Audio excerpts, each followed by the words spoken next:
കേരള തീരത്ത് ട്രോളിംഗ് നിരോധനം നടപ്പാക്കുകയാണ്. ട്രോളിംഗ് നിരോധന കാലയളവിൽ കേരള തീരത്ത് ട്രോളിംഗ് ബോട്ടുകൾ കടലിൽ പോകുവാനോ മത്സ്യബന്ധനം നടത്താനോ പാടുള്ളതല്ല.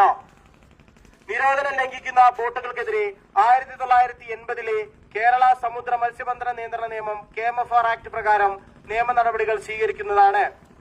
ട്രോളിംഗ് നിരോധനം തുടങ്ങുന്ന 2026 ജൂൺ 9 അർദ്ധരാത്രി 12 മണിക്ക് മുമ്പായി എല്ലാ ട്രോളിംഗ് ബോട്ടുകളും ഹാർബറിൽ പ്രവേശിക്കേണ്ടതാണ്.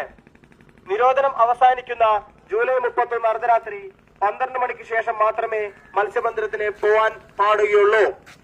കേരള തീരത്ത് മത്സ്യബന്ധനം നടത്തിക്കൊണ്ടിരിക്കുന്ന അന്യ സംസ്ഥാന ബോട്ടുകൾ ജൂൺ 9 മുമ്പായി കേരള തീരം വിട്ടുപോകേണ്ടതാണ്. ട്രോളിംഗ് നിരോധന കാലയളവിൽ മത്സ്യബന്ധനത്തിൽ ഏർപ്പെടുന്ന ഇൻബോർഡ് വള്ളങ്ങൾക്ക് ഒരു കരിയർ മാത്രമേ അനുവദിക്കുകയുള്ളൂ. 2 വള്ളങ്ങൾ ഉപയോഗിച്ചുള്ള പെയർ ട്രോളിംഗ് അഥവാ ഡബിൾ നെറ്റ് പൂർണ്ണമായും നിരോധിച്ചിട്ടുള്ളതാണ്.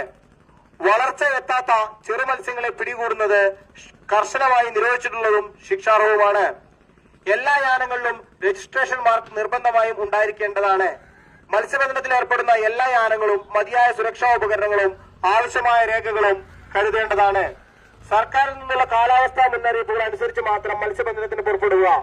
കടലിൽ സംഭവിക്കുന്ന എല്ലാവിധ അപകടങ്ങളും യഥാസമയം പൊന്നാനി ഫിഷറീസ് കൺട്രോൾ റൂമിൽ വിളിച്ച് അറിയിക്കേണ്ടതാണെന്ന് അറിയിച്ചുകൊള്ളുന്നു.